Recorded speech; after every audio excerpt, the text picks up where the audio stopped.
ചേലക്കരയിലെ ചെക്കന്മാരൊക്കെ ഇപ്പൊ ക്ലാസ് ആട്ടാ. അതിനൂതന ഹൈടെക് സാങ്കേതിക വിദ്യകളോടെ വൻ നഗരങ്ങളെ പോലും വെല്ലുന്ന സൗകര്യങ്ങളുമായി നമ്മുടെ ചേലക്കരയിൽ naturals beauty parlour, doctors tower, near bus stand, Chelakkara. Beauty means quality. Quality പ്രൊഡക്ട്സുകളുമായി നിങ്ങളുടെ സൗന്ദര്യ സങ്കല്പങ്ങളെ സാക്ഷാത്കരിക്കുന്നതിന് ഞങ്ങളുണ്ട് കൂടെ. Royal beauty parlour and spa, Chelakkara. Quality പ്രൊഡക്ട്സുകളുമായി നിങ്ങളുടെ വീടുകൾ ആകർഷകമാക്കുവാൻ Ethan glass and plywoods. Interior രംഗത്ത് ഉറപ്പിന്റെ കഥ പറയും ഡെൻവുഡിന്റെ ഓതറൈസ്ഡ് ഡീലറായ ഏതനിൽ glass, plywoods, lock and hardware ഐറ്റംസുകളുടെ കമനീയ ശേഖരവുമായി വിശ്വസ്തയോടെ ഉറപ്പിന്റെ പര്യായമായി മേപ്പാടം വെളനാട് റോഡിൽ പ്രവർത്തിക്കുന്ന Ethan glass and plywoods.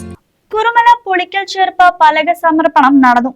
Pangarappilly നെല്ലുൽപാദന സമൂഹം പാടശേഖര സമിതിയുടെ ആഭിമുഖ്യത്തിൽ പുളിക്കൽ ചേർപ്പിന് കൃഷിക്ക് ആവശ്യമായ ജലം സംഭരിക്കുന്നതിന് ചേർപ്പിന് പുതുതായി ലഭിച്ച പലകകൾ വെച്ചു. ചേലക്കര ഗ്രാമപഞ്ചായത്ത് വിദ്യാഭ്യാസ ആരോഗ്യ standing committee chairman Janaki teacher ഉദ്ഘാടനം നിർവഹിച്ചു. തുടങ്ങുന്ന സമയത്ത് ആദ്യം ഹരിയും വിഷ്ണു തന്നെ വിളിച്ചിരുന്നു. നമ്മുടെ പുളിക്കൽ ചേർപ്പ് പാലം നമുക്ക് നല്ല വൃത്തിയായി ചെയ്യാൻ കഴിയും, ഇങ്ങനൊരു പദ്ധതിയുണ്ട്, ഞങ്ങളത് മണ്ണെടുക്കുന്നതിനും വേണ്ടി തുടങ്ങുകയാണ് എന്നൊക്കെ പറഞ്ഞ് വിളിച്ചിട്ടുണ്ടായിരുന്നു. സത്യത്തിൽ എനിക്ക് അന്നത് ആസ്പത്രി കേസും കാര്യങ്ങളൊക്കെ ആയിട്ട് പോണ കാരണം എനിക്കിങ്ങോട്ട് എത്താൻ പറ്റിയില്ല. പിന്നെ ഇവർ വിളിക്കുന്ന പരിപാടി ദിവസമൊക്കെ എന്തെങ്കിലും കാര്യങ്ങൾ ഇങ്ങോട്ട് എത്താൻ പറ്റാത്ത എന്തെങ്കിലും അത്യാവശ്യ കാര്യങ്ങൾ തലേ ദിവസമോ അല്ലെങ്കിൽ അതിന് മുന്നേ അവർ പരിശ്രമിച്ചതിൻ്റെ പേരിൽ നമ്മുടെയും കൂടി ഒരു സഹകരണ കൂട്ടായ്മയും നല്ല രീതിയിൽ ഉണ്ടായത് കൊണ്ടാണ് നമുക്ക് ഇത്തരത്തിലൊരു പദ്ധതി ഇവിടെ നമുക്ക് കിട്ടിയത്. ഇവർ നമ്മുടെ കോളനിയിലത്തെ താഴത്തുനിന്ന് കയറുന്ന കിണറും കൂടി ചോദിച്ചിട്ടുണ്ടായിരുന്നു ചെയ്യാൻ. നമുക്കത് അതിൻ്റെ തീരുമാനം നമുക്കായിട്ടില്ല. അതിൻ്റെ ഗുണഭോക്തൃ സമിതി നമ്മൾ കൂടാൻ കഴിഞ്ഞിട്ടില്ല.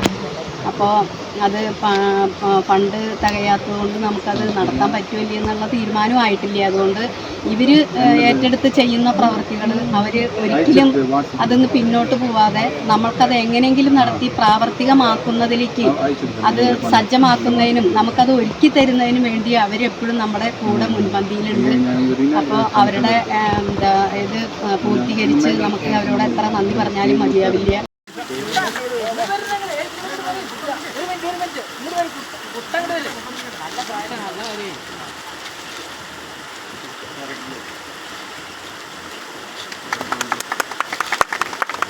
ഇൻഡസിറ്റ് ബാങ്കിന്റെ CSR ഫണ്ട് ഉപയോഗിച്ച് മധുര ആസ്ഥാനമായുള്ള ധൻ ഫൗണ്ടേഷനാണ് പലകകൾക്ക് ആവശ്യമായ ആഞ്ഞിലി മരം കണ്ടെത്തി എത്തിച്ചു തന്നത്. ചെരുപ്പിനുള്ള പലകകൾ ഇടുന്ന ചടങ്ങിന് പാടശേഖര സമിതി പ്രസിഡന്റ് TN ദാമോദരൻ ഉണ്ണി അധ്യക്ഷനായി. പിന്നാക്കം വരികയെന്ന് വെച്ചിട്ടുണ്ടെങ്കിൽ അത് അതായത് ഇതല്ല, എന്താ പറയുക, ആകർഷകമല്ല. കാരണം ഇന്നത്തെ മാതൃഭൂമിയിൽ എഴുതിയിരിക്കുന്നത് ഒരു മാസം ആകെ 8,000 രൂപയാണ് ഒരു കൃഷിക്കാരന് കിട്ടാൻ വഴിയുള്ളൂ എന്നൊക്കെയുള്ള രീതിയുണ്ട്. അപ്പോൾ അതെല്ലാം ഒന്നും ചെറുപ്പക്കാർ എന്തുകൊണ്ട് ഇറങ്ങണില്ല എന്ന് വെച്ചിട്ടുണ്ടെങ്കിൽ അതിൽ നിന്നുള്ള വരുമാനമില്ല. അങ്ങനെയുള്ള ഒരു വരുമാന മേഖലയിലേക്ക് ഇത് എത്തിക്കണമെന്നുണ്ടെങ്കിൽ നമുക്ക് ഇതേപോലുള്ള അടിസ്ഥാന കാര്യങ്ങൾ, വെള്ളം വാ എന്ന് പറഞ്ഞാൽ വരണം, പോ എന്ന് പറഞ്ഞാൽ പോകണം. അങ്ങനെ ഒരു അവസ്ഥ ഉണ്ടായാൽ നമ്മുടെ കൃഷി വിജയിച്ചു. എങ്കിൽ പോലും നമുക്കറിയാൻ പറ്റും, കൃഷിക്കാർക്ക് എല്ലാവർക്കും അറിയാം എന്തൊക്കെ ബുദ്ധിമുട്ടിയിട്ടാണ്. പന്നി, കാട്ടുമൃഗങ്ങൾ, അങ്ങനെ മയിൽ, അതിനൊക്കെ പുറമെ കത്ത, അത്രയും കഷ്ടപ്പെട്ട് അതൊന്നും പോരാണ്ടവരാണ് മഴ. ഒന്ന് രാവിലത്തെ മഴ കണ്ടപ്പോൾ അതൊന്നും നടക്കില്ല എന്ന് വിചാരിച്ചു. അതുപോലെയാണ് പിന്നെ പറയുന്നതാണ് കീടങ്ങൾ. എപ്പോൾ എന്താ വരാമെന്നൊന്നും ഒരു പിടിയില്ല. അങ്ങനെയൊക്കെയുള്ള ഇതിൽ നമ്മൾ ഉൽപ്പാദകരാണ്, കൃഷിക്കാർ ഉൽപ്പാദകരാണ്. ആ ഉൽപ്പാദിപ്പിക്കുന്ന നെല്ല് നമ്മളുടെ ഇപ്പോൾ കേരളത്തിൽ 80കളിൽ 8 ലക്ഷത്തിപ്പരം ഹെക്ടർ നെൽവയലുകൾ ഉണ്ടായിരുന്നത് ഇന്നത്തെ കണക്കനുസരിച്ചിട്ട് 1,80,000 ചില്ലാന ഹെക്ടറേ ഉള്ളൂ. അത്രയും കുറവായി. 8 ലക്ഷത്തിൽ നിന്നാണ് കുറഞ്ഞിറക്കുന്നത്. അപ്പോൾ അത്രയും കുറയുമ്പോൾ അത്രയും ഓക്സിജൻ്റെ അളവ് വരെ നമ്മുടെ ഈ പാടശേഖര സമിതി സെക്രട്ടറി PA അച്ഛൻകുഞ്ഞ് സ്വാഗതം പറഞ്ഞു. Foundation Kerala regional corporate Vishnu VK, Kurumala പാടശേഖര പ്രസിഡന്റ് തങ്കപ്പൻ, സെക്രട്ടറി ഗിരിജൻ എന്നിവർ ആശംസകൾ അറിയിച്ചു. പാടശേഖര സമിതി ഖജാൻജി സുകുമാരൻ നായർ നന്ദി പറഞ്ഞു.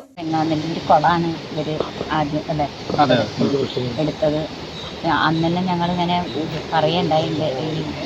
പിന്നെ ഇവിടുത്തെ കാര്യങ്ങളൊക്കെ അവിടെ പഞ്ചായത്തിൽ ഞങ്ങളിങ്ങനെ സൂചിപ്പിക്കാറുണ്ടായിരുന്നു. പിന്നെ ഇതിൻ്റെ കാര്യം എന്ന് പറഞ്ഞാൽ ഏത് നേരവും മാഷ് അവിടെ പഞ്ചായത്തിൽ തന്നെയാണ് എന്തെങ്കിലും കാര്യങ്ങളായിട്ട് അവിടെ ഉണ്ടാവാറുണ്ട്. അതുകൊണ്ട് പിന്നെ എപ്പോഴും ഇതൊരു CCV ന്യൂസ്, ചേലക്കര.